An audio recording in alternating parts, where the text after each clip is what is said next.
दोस्तों, पहलगाम अटैक में एक नया एंगल चीनी कंपनी हुआवी के सैटेलाइट फोन का सामने आया है। एक रिपोर्ट के अनुसार सुरक्षा एजेंसियां पहलगाम हमले के दिन उसी क्षेत्र में और उसी समय के दौरान एक हुआवे सैटेलाइट फोन की मूवमेंट की पुष्टि कर रही हैं। कश्मीर के पहलगाम में हुआ कायराना आतंकी हमले को लगभग एक हफ्ते गुजर चुके हैं। 26 लोगों की जान लेने वाले इस हमले की जांच नेशनल इन्वेस्टिगेशन एजेंसी यानी NIA ने अपने हाथ में ले ली है। जैसे जैसे जांच आगे बढ़ रही है, एक के बाद एक नए खुलासे हो रहे हैं। पहलगाम अटैक में एक नया एंगल चाइनीज कंपनी हुआवे के सैटेलाइट फोन्स का सामने आया है। इकोनॉमिक टाइम्स की एक रिपोर्ट के अनुसार सुरक्षा एजेंसियां पहलगाम हमले के दिन उसी क्षेत्र में और उसी समय के दौरान एक हुआवे सैटेलाइट फोन के मूवमेंट की पुष्टि करती हैं। आपके मन में सवाल उठ सकता है कि हुआवे है क्या? दरअसल हुआवे एक चीनी कंपनी है और इसके प्रोडक्ट्स भारत में बैन हैं। इकोनॉमिक टाइम्स की रिपोर्ट के अनुसार अधिकारियों ने नाम न छापने की शर्त पे बताया कि ऐसा संदेह है कि हुआवे सैटेलाइट फोन पाकिस्तान या किसी अन्य विदेशी देश से भारत में तस्करी करके लाए गए हैं। अब सवाल ये उठ रहा है कि क्या चीन आतंकियों को टेक्नोलॉजी का सपोर्ट दे रहा है? क्या ये कोई सुनियोजित साजिश है भारत के खिलाफ? एक्सपर्ट्स का मानना है कि चीन लंबे समय से पाकिस्तानी आतंकी गुटों को मदद पहुंचाता रहा है। अगर हुआवे फोन्स का इस्तेमाल हुआ है तो ये चीन की मंशा पर बड़े सवाल खड़ा करता है। इस खुलासे के बाद भारत चीन तनाव और बढ़ सकता है।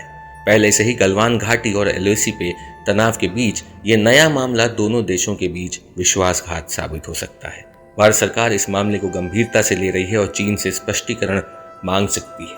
हालांकि ये कुछ नया नहीं है। हम जानते हैं कि चाइना पाकिस्तान के साथ है। हम जानते हैं कि चाइना फाइनेंशियली और टैसिटली पाकिस्तान को सपोर्ट करता है, टेररिस्ट ऑर्गेनाइजेशंस को सपोर्ट करता है, इंडिया के सराउंडिंग में पॉलिटिकल इंस्टेबिलिटी फैलाता है ताकि इंडिया परेशान रहे, ऑक्यूपाइड रहे और इंडिया में ग्रोथ ना हो पाए। तो ये कोई सरप्राइजिंग चीज़ नहीं है, कोई नई चीज़ नहीं है, ये कोई अनोखी चीज़ नहीं है। हम सबको पता है कि क्या हो रहा है। हम सबको पता है कि चाइना और पाकिस्तान एक साथ ऑपरेट करते हैं और 2 फ्रंट वॉर, 3 फ्रंट वॉर, इन सब के बारे में हम सब जानते हैं। तो ये कोई इतनी बड़ी चीज़ नहीं। ज़रूरी है कि हमारा अगला स्टेप क्या होगा। क्या हम इसी तरह डिप्लोमेटिकली धीमी धीमी आवाज़ में बस प्रोटेस्ट करके रह जाएंगे या हम एक्चुअल में कुछ स्टेप उठाएंगे?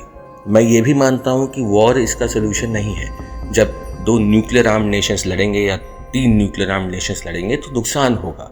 हमारे पास बहुत कुछ है अभी अचीव करने को और हमारे पास बहुत कुछ अचीव करने का पोटेंशियल है, लेकिन इन बेवकूफ़ों की वजह से हम अपने उस पोटेंशियल को खराब नहीं कर सकते। लेकिन क्या हम इनका जवाब इन्हीं की भाषा में नहीं दे सकते? अगर ये हमारे यहाँ ऐसी एक्टिविटीज़ को सपोर्ट करते हैं तो क्या हम इनके यहाँ ऐसी एक्टिविटीज़ को सपोर्ट नहीं कर सकते? क्या हम चाइना में अलगाववादी मूवमेंट स्टार्ट नहीं कर सकते? क्या हम टेररिज्म का जवाब टेररिज्म से नहीं दे सकते?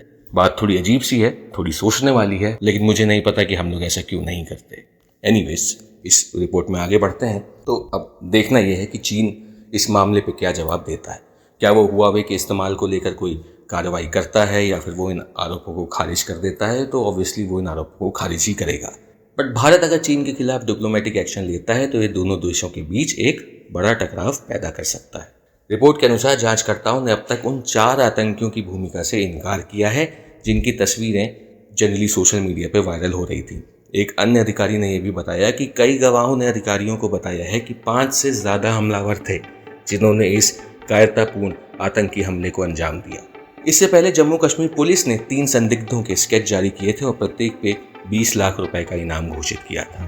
NIA ने रविवार को अपने एक प्रेस बयान में कहा कि आतंकवादियों की काम करने की तरीके यानी उनकी मोडस ऑपरेंडी के सुराग खोजने के लिए घटनास्थल के एंट्री और एग्जिट पॉइंट्स की बारीकी से जांच की जा रही है। फॉरेंसिक और अन्य एक्सपर्ट्स की मदद से NIA की टीमें आतंकी साजिश का पर्दाफाश करने के लिए सबूतों की तलाश में पूरे इलाके को खंगाल रही है।